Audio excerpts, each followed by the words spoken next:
नमस्कार साथियों।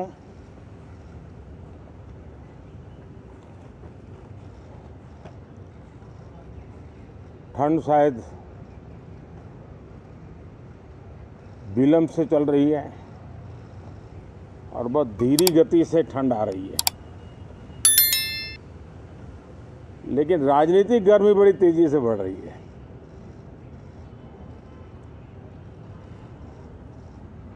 कल ही 4 राज्यों के चुनाव नतीजे आए हैं। बहुत ही उत्साहवर्धक परिणाम है।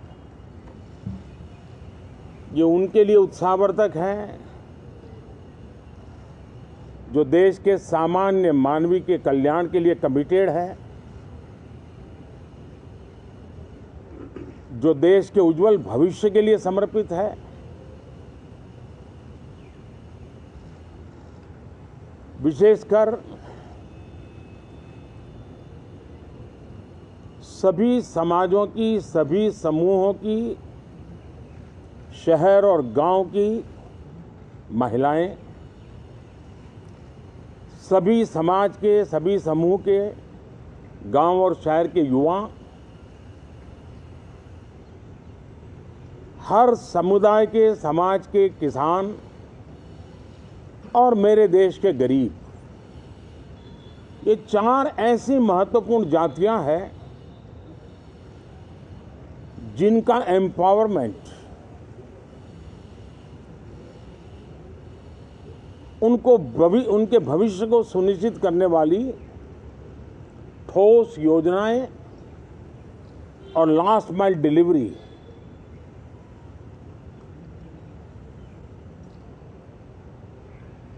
इन उसूलों को लेकर के जो चलते हैं उन्हें भरपूर समर्थन मिलता है। और जब गुड गवर्नेंस होता है, पूर्णतया जनहित के लिए समर्पण होता है, तो एंटी इनकम्बेंसी ये शब्द इरेलेवेंट हो जाता है। और हम लगातार ये देख रहे हैं, कोई इसको प्रो इनकम्बेंसी कहे, कोई इसे गुड गवर्नेंस कहे, कोई इसे ट्रांसपेरेंसी कहे, कोई उसे राष्ट्रहित की, जनहित की ठोस योजनाएं कहें, लेकिन ये लगातार अनुभव आ रहा है। और इतने उत्तम जनादेश के बाद आज हम संसद के इस नए मंदिर में मिल रहे हैं। इस संसद भवन के नए परिसर का उद्घाटन हुआ, तब तो एक छोटा सा सत्र था, ऐतिहासिक निर्णय हुआ था, लेकिन इस बार लंबे समय तक इस सदन में कार्य करने का अवसर मिलेगा। नया सदन है, छोटी मोटी अभी भी शायद व्यवस्थाओं में कुछ कमियां महसूस हो सकती हैं। जब लगातार काम चलेगा, सांसदों और विजिटर्स को भी, मीडिया के लोगों को भी ध्यान में आएगा कि इसको जरा अगर ठीक कर लिया जाए तो अच्छा होगा। और मुझे विश्वास है कि आदरणीय उपराष्ट्रपति जी और आदरणीय स्पीकर महोदय के नेतृत्व में उन चीज़ों की तरफ पूरी तरह निगरानी है।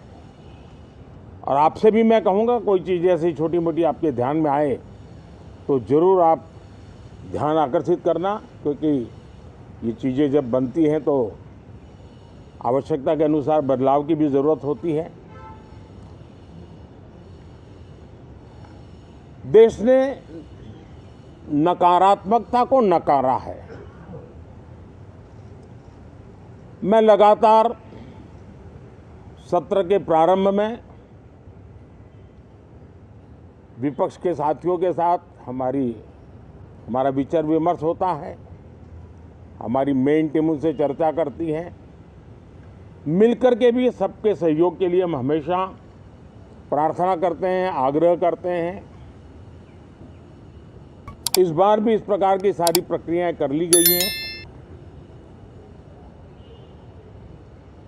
और आपके माध्यम से भी मैं सार्वजनिक रूप से हमेशा हमारे सभी सांसदों से आग्रह करता हूं,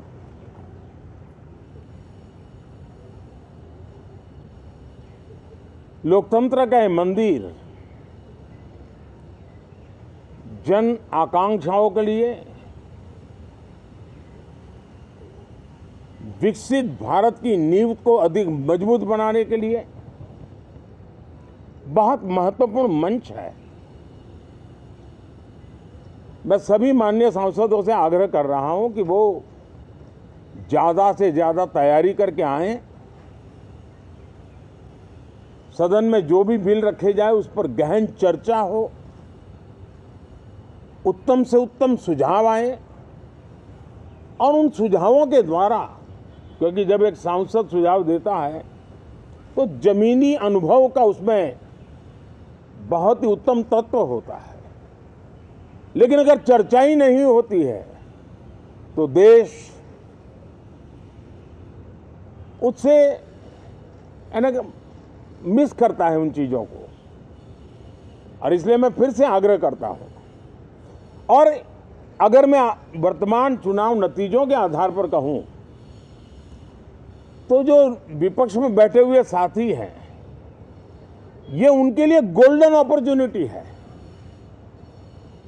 इस सत्र में पराजय का गुस्सा निकालने की योजना बनाने के बजाय इस पराजय में से सीख करके पिछले 9 साल से चलाई गई नकारात्मकता की प्रवृत्ति को छोड़ करके इस सत्र में अगर सकारात्मकता के साथ आगे बढ़ेंगे तो देश उनके तरफ देखने का दृष्टिकोण बदलेगा, उनके लिए एक नया द्वार खुल सकता है। और वो विपक्ष में है तो भी उनको एक अच्छी एडवाइस दे रहा हूं कि आइए सकारात्मक विचार लेकर के आइए। अगर हम 10 कदम चलते तो आप 12 कदम करके फैसला लेकर के आइए। हर किसी का भविष्य उज्जवल है, निराश होने की जरूरत नहीं है, लेकिन कृपा करके बाहर के पराजय का गुस्सा सदन में मत उतारना। हताशा निराशा होगी, आपके साथियों को आपका दम दिखाने के लिए कुछ न कुछ करना भी पड़ेगा, लेकिन कम से कम लोकतंत्र के इस मंदिर को वो मंच मत बनाइए।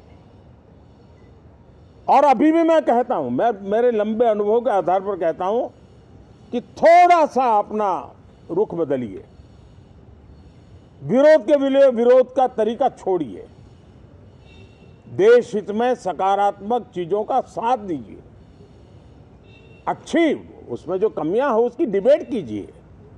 आप देखिए देश के मन में आज जो ऐसी कुछ बातों पर नफरत पैदा हो रही है, हो सकता है वो मोहब्बत में बदल जाए, तो मौका है, ये मौका जाने मत दीजिए।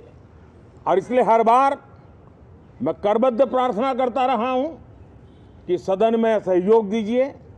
आज मैं राजनीतिक दृष्टिकोण से भी कहना चाहता हूं कि आपका भी भला इसमें है कि आप देश को सकारात्मकता का संदेश दें, आपकी छवि नफरत की और नकारात्मकता की बने, वो लोकतंत्र के लिए अच्छा नहीं है।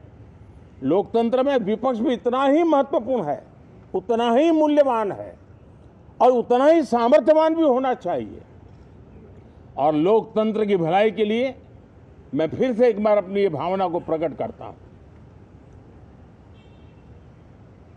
2047 अब देश विकसित होने के लक्ष्य में लंबा इंतजार करना नहीं चाहता। समाज के हर वर्ग में यह भाव पैदा हुआ है कि बस आगे बढ़ना है।